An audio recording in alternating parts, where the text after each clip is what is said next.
Hay, magandang umaga sa inyo mga kasawi. Kamusta na po kayong lahat? Naway nasa mabuti kayong kalagayan. Ang ganda ng ating tatalakay ngayon mga kasawi. At request ito ni Daniel na gagawin ko ito mga kasawi at base na rin sa kanyang ginawa ito mga kasawi. Alam ko na marami kayong makarelate dito, lalo yung mga 90s to 70s, 80s natin mga kasawi na talagang alam ko na ginagawa nyo rin ito mga kasawi. At syempre, ito na po yung ating tatalakayin ngayong umaga. Tatlong tips na gawin ninyo sa taong mahal nyo, tiyak na mababaliw sa'yo sa kakaisip sa'yo, mga kasawi. Siyempre, ang una natin na dapat gawin, mga kasawi, ay maglagay ng picture sa loob ng unan. Ayan, mga kasawi, ito yung dapat gawin. Siyempre, once na may picture ang taong mahal mo, ay ilalagay mo ito sa loob ng unan, tapos tatapikin ito ng 3 beses. Banggitin mo ang kanyang pangalan. Siyempre, kasi kapag once na ito yung ginawa niyo, kasi tiyak na hindi talaga makakatulog ang taong mahal mo dahil sa kakaisip niya sa iyo mga kasawi. Higit sa lahat, syempre dahil parang balisa siya dahil sa ginawa mo sa kanya mga kasawi. Syempre kapag once na ganyan ay talagang hindi kanya titigilan na iisipin yan mga kasawi hanggang sa tatawagan ka niyan at kukulitin ka na niya mga kasawi. At syempre kailangan yung una na ginamit ninyo mga kasawi ay wag nyo itong ipapagamit sa ibang tao or kung sino man yung malalapit sa iyo. Kailangan ikaw lang yung gumamit nito para hindi matanggal yung bisa na ginawa mo doon sa unan, mga kasawi, na nilagyan mo ng litrato. Wag na wag mga kasawi, lagi niyong tatandaan yan. At syempre, like ko naman sinasabi na may iba't iba naman na tayo na dapat gawin para hindi ka mawala sa isip ng taong mahal mo. Pero ito mga kasawi, mabisa ito na talagang dapat nyong gawin para at least mabaliw sa'yo ang taong mahal mo sa kaisip at hindi ka nito talaga makakalimutan kapag once na ito yung iyong ginawa, mga kasawi. Ayan yung ating una na dapat gawin. Ang pangalawa mga kasawi, alam ko na marami kayong makarelate dito, lalo na yung mga 70s, 80s, 90s kasi ginagawa talaga ito mga kasawi. Magsulat ng pangalan ng taong mahal mo. Tapos, tusukin ito ng karayom. Ayan, mga kasawi. Kapag once na ito yung ginawa mo, mga kasawi, tiyak na talagang hindi ka makakalimutan ng taong mahal mo at lagi kanyang nasa isip. Ito yung dapat gawin. Magsulat ka ng complete ng pangalan ng taong mahal mo. Kapag once na nakapagsulat ka na sa papel, ang gagawin mo ay unti-unti mong tutusukin ang litra ng pangalan hanggang sa matapos ang kanyang pangalan. Kailangan complete name ito mga kasawi. At syempre dapat kada pagtusok mo sa karayom ng kanyang pangalan ay magbibigkas ka. For example mga kasawi, alam mo, Jonathan, dapat ako lang yung mahal mo. Jonathan, dapat lagi mo akong iniisip. Huwag mo akong kakalimutan sa isip mo.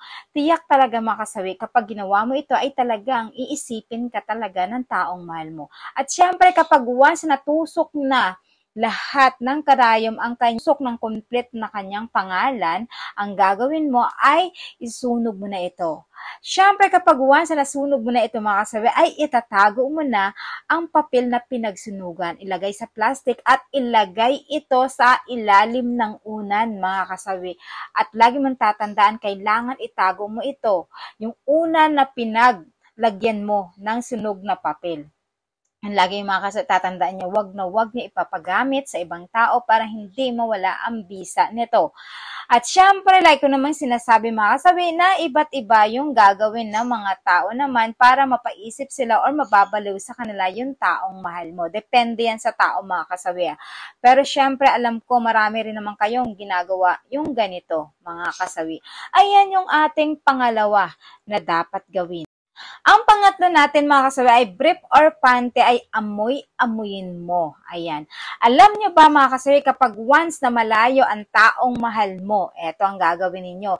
Siyempre yung kanyang tubal na tinatawag or pinaghubaran niya na brief or pante ng taong mahal nyo ay itago niya ito mga kasawi. Siyempre kapag once na namimiss mo siya, ay amuyin mo ito mga kasawi. Kapag once na inamoy mo ito, ay maiisip ka niyang bigla mga kasawi.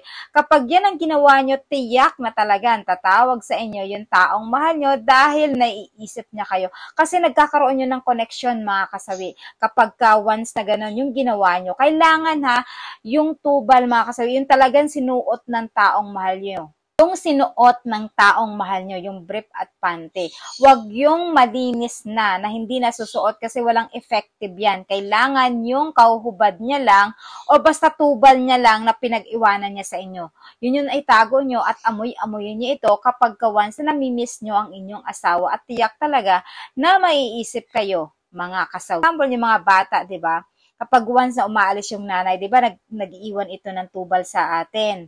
So, syempre, kapag once na iniwan yung nanay yung tubal niya at umiiyak yung baby, di ba, talagang nilalagay lang ito sa maunan mga kasawi ng baby. Parang inaamoy-amoy pa rin nila, ibig sabihin, para lang nakatabi na nila yung nanay nila or tatay nila. Ganun yun mga kasawi. Talaga sa mga baby, ito legit yan kasi nagawa ko na yan dati mga kasawi. Kapag once na umiiyak yung baby ko, nag-iwan lang ako ng tubal.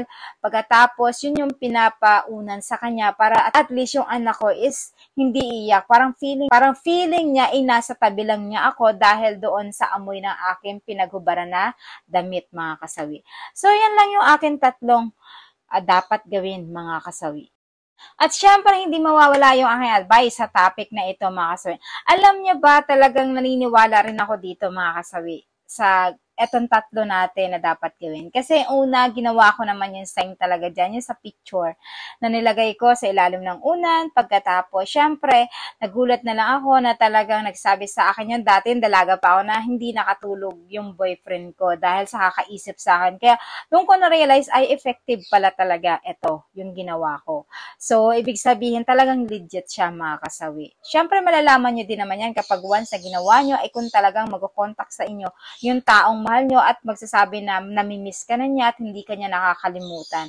So, ibig sabihin, effective yung ginawa nyo, mga kasawi.